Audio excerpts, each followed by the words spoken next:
Kalau misalnya kita mau mentok nih, bisa kita kasih mentok ke sini.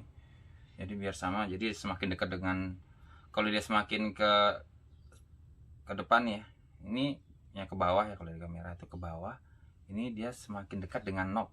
Tapi kalau dia ke atas, dia semakin jauh sama knob tuh.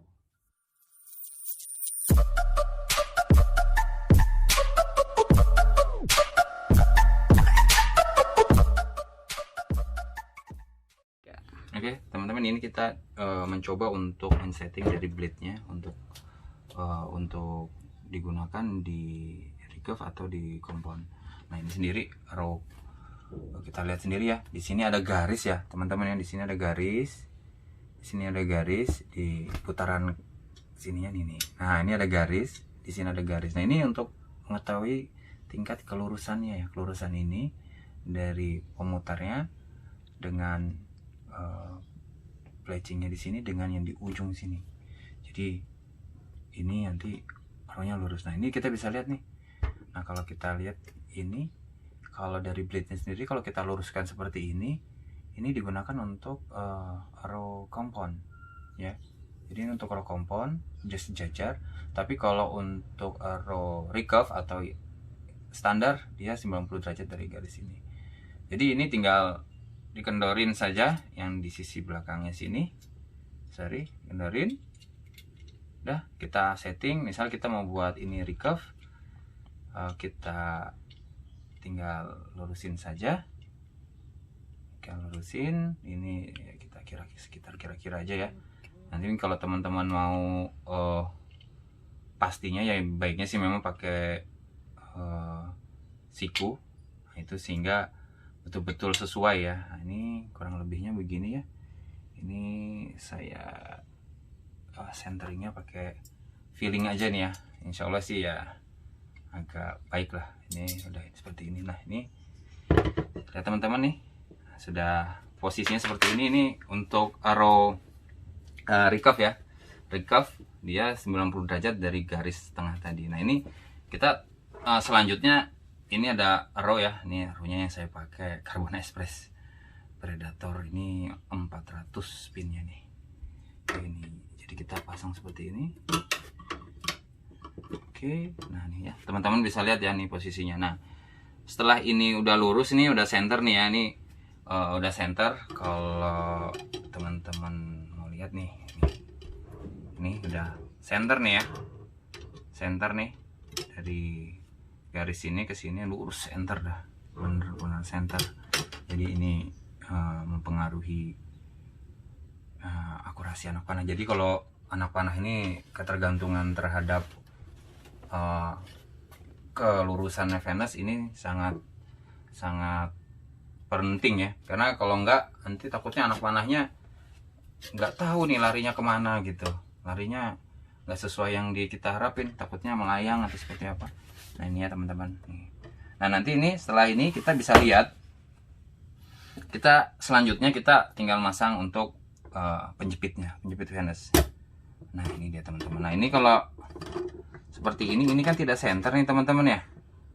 Nih, ini kan tidak center nih. Nah, nanti kita harus centerkan dengan cara mengkendorkan dan mensentikan atau meluruskan dari tengah-tengah anak panah. Oke, saya coba settingkan ini posisinya. Oke, ini kunci L yang besar, yang kecil dia ya. Oke, kita coba buka. Kalau bisa bukanya jangan terlalu kenceng ya, jangan terlalu kendor, sorry. Karena kalau dia terlalu kendor, nanti gerakannya terlalu cepat gitu ya. Jadi kita sambil ini kita tekan pelan-pelan. Nah, ini kalau saya dorong pun masih mengikat gitu. Oke, kalau ngeliat dari senternya, ini udah center di sini, tinggal di sisi. Kelihatan nggak teman-teman? Ini saya karena posisinya agak berbalik, jadi kayaknya kurang ini nih. Oke, sorry ya. Oke, ini kalau dari sisi saya sih sudah ini. Ya mungkin perlu teman-teman ketahui ya, kalau untuk fletching jignya dari Liang Jia ini nggak bisa helikal. Jadi kalau teman-teman nanya ini bisa nggak untuk arrow helikal, apa Venus helikal? Oh, nggak bisa pak, ini hanya untuk yang lurus aja. Nah cuma kalau ada yang nanya apakah ini bisa juga ya teman-teman apa yang tradisional mau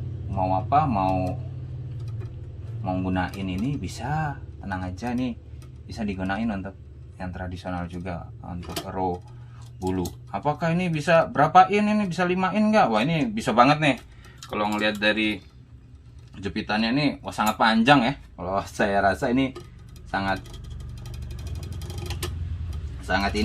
apa, berfungsi sekali untuk semua jenis arrow ini kayaknya bisa, kecuali yang helikal.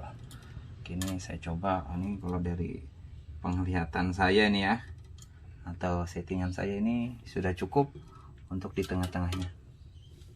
Nanti ya ini kondisional ya teman-teman ya, kalau memang teman-teman yang menggunakan ini ya kalau bisa dilihat situasinya. Oke, terus itu kita coba dengan penjepitan Venus ya. Untuk Venus sendiri kita sesuaikan dengan kebutuhan mau Venus berapa, dan di sini dilihat ya untuk penjepitnya sendiri, di sini ada strip-stripnya. Di sini tinggal dikasih tahu sih jarak per stripnya itu berapa. Saya juga nggak tahu karena ini kalau dilihat sih 3 mili ada deh kayaknya. Cuma ini untuk membantu teman-teman nih untuk penjepitnya. Jadi pada saat nanti dijepit, teman-teman tahu oh ternyata ini posisinya di ini nih, di ini kita harus tahu. Jadi dari sisi ininya teman-teman bisa tahu nih kalau yang arrow pertama kita taruh di strip yang ke, contohnya ini yang ketiga nih ya, ini yang ketiga, jari saya kebesaran nih, ini ketiga nih teman-teman bisa diatur ketiga semua, dan ini bisa disesuaikan dengan kebutuhannya masing teman-teman. Mungkin coba kita ambil Venus ya, Venusnya berapa in ya kalau mau coba. Yang kita sih kalau yang kita punya stok ada yang 175, 2, 2,5 sama 3. Mungkin yang kita pakai untuk arrow diameter sekecil ini ya pakai 2 inch deh kayaknya Venusnya ya. Ini Venusnya 2 in silk, tipe silk ya, bukan streamline. Nah ini tinggal kita jepit aja. Nah di sini bisa kita lihat, kita angkat jepitannya, kita jepit nih. Kita pasti ini kita mau pakai yang strip keberapa. Nah, stripnya keberapa? Oh, misalnya kita mau mentok nih, bisa kita kasih mentok ke sini. Jadi biar sama. Jadi semakin dekat dengan, kalau dia semakin ke depan ya, ini yang ke bawah ya, kalau di kamera itu ke bawah. Ini dia semakin dekat dengan knob. Tapi kalau dia ke atas, dia semakin jauh sama knob tuh.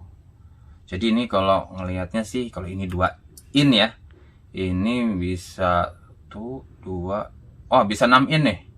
Ini bisa jepit sampai 6 in Venusnya. Jadi kalau yang nanya untuk bulu angsa atau entok untuk tradisional ini bisa banget. Nah dan biasanya kalau bulu entok sama angsa itu kan dia tebel nih ya untuk Venusnya ya. Ini bisa di setel di knopnya supaya tidak merusak bulunya. Wah ini kayaknya multifungsi banget ini ya, Racing Jig ini penjepitnya nih ya. Ini kita juga bisa ini. Nah ini kalau kita sudah digaris, kalau kita berat untuk jepit ini kita bisa pakai knopnya, kita kencengin nih, masukinnya gampang nih, dia nggak jepit nih.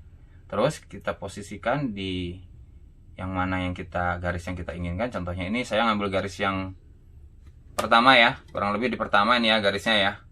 Oke ya, ini garisnya yang pertama kurang lebih. Terus saya kendorin knopnya nih, nanti lama-lama dia jepit. Oke saya red sendiri, ini saya kendorin nih knopnya nih yang di sini. Tuh, dia jepit sendiri tuh, nih terus keras. Tadi kan kendor nih, ada keras. Nah ini tinggal dikasih lem aja, teman-teman. Nah dilem, terus kalau sudah dilem, nah ini fungsinya saya bilang tadi nih, kalau dikasih kencang itu kita pada saat nempelkannya juga lebih smooth nih. Saya coba untuk tekan ya.